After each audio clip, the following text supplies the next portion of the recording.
This is the second video in the series of Churches of the Deep South, as we travel through the southern United States looking at wooden, old, unique, and interesting churches.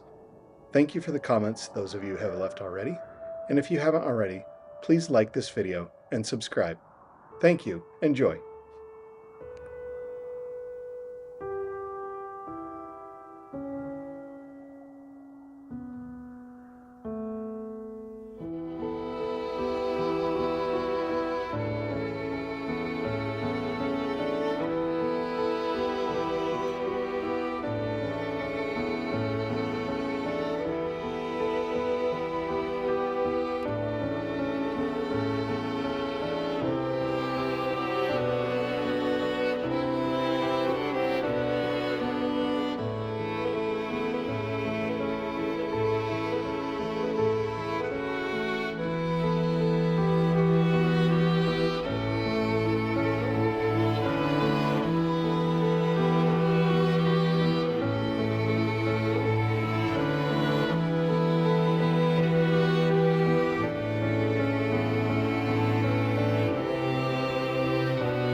So this is our fourth church that we've seen in the Smoky Mountains National Park, which if you ever get a chance to come here, come to the Smoky Mountains National Park. It's beautiful. There's a bicycle trail that we rode on yesterday that turned out to be 13 and a half miles, and we saw three churches. But what we've seen very much in common with these churches is they're kind of built like a floating platform with no actual foundation as we would consider foundation. Each one of them has this series of rocks, piles of rocks under each corner. This church was originally built in 1836 and reconstructed in 1912. So even though it is a reconstruction, it's still old. So, but you can see some of these rocks look awfully precarious, but there's multiple redundancy all over the place. And then underneath is actually fairly traditional framing on how we would still construct a floor. So some different things moving here and there. Obviously, when you get over to this face here, you can see that things have settled significantly at this corner. You can tell by the door and cracks up here and just everything kind of cockeyed. But by and large, these structures are kind of just sitting here doing their thing, which is really wild. Obviously not a seismic area. We could never do anything with stone foundations like that. But we go take a look inside here and see what's happening. What's really nice is that all of these are open. Most of the time it's just been us and the mice in these places. So this one actually is quite interesting because normally the long axis would lead you up to the platform pulpit area, where here it's arranged 90 degrees from how you would think it would be. Obviously these light bulbs and things are new. We've seen several like this that are clad in kind of unfinished wood on the inside. Most of them, I would assume this one here, because we see a little area right here on the floor and a hole up here, you could see remnants of where back in the day there would have been a wood burning stove during the church service, and get that nice and warm to get the whole space. And that literally was the entire heating mechanical system for the entire building. You can see on these single glazed windows, some of the windows you'll see real ripply in them because it's really old glass, and glass is a liquid, and so it just doesn't have that clarity of the glass that we would do now. Some very primitive pews actually in this one, some of the most primitive we've seen of any of the churches so far. Just kind of a bunch of boards stacked together. That would not be very comfortable at all to sit in if the sermon went long that day. But you can hear in here this kind of the resonance because of all the hard surfaces that if there's even a handful of people would sound really fantastic in here. The acoustics reverberating. Now, someone is trying to speak, I don't know, and got a little excited. It might be a little hard to understand. But another thing we've seen in all of these churches, very similar to those Fay Jones churches, is that even though these aren't anywhere near the articulation, the interest, the difference, we still have all these windows that just connect us with the outdoors. So it almost feels like we're still outside in the forest, even though a very small amount of the overall area is windows. It really gives that indoor-outdoor feeling, and we're never disconnected from nature, which is really kind of beautiful in all of these churches.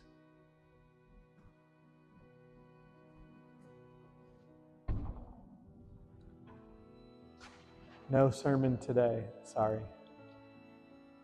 Or you're welcome.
love to make things, yes we really do. Let's make some stuff together, you can join in too. Plumbing,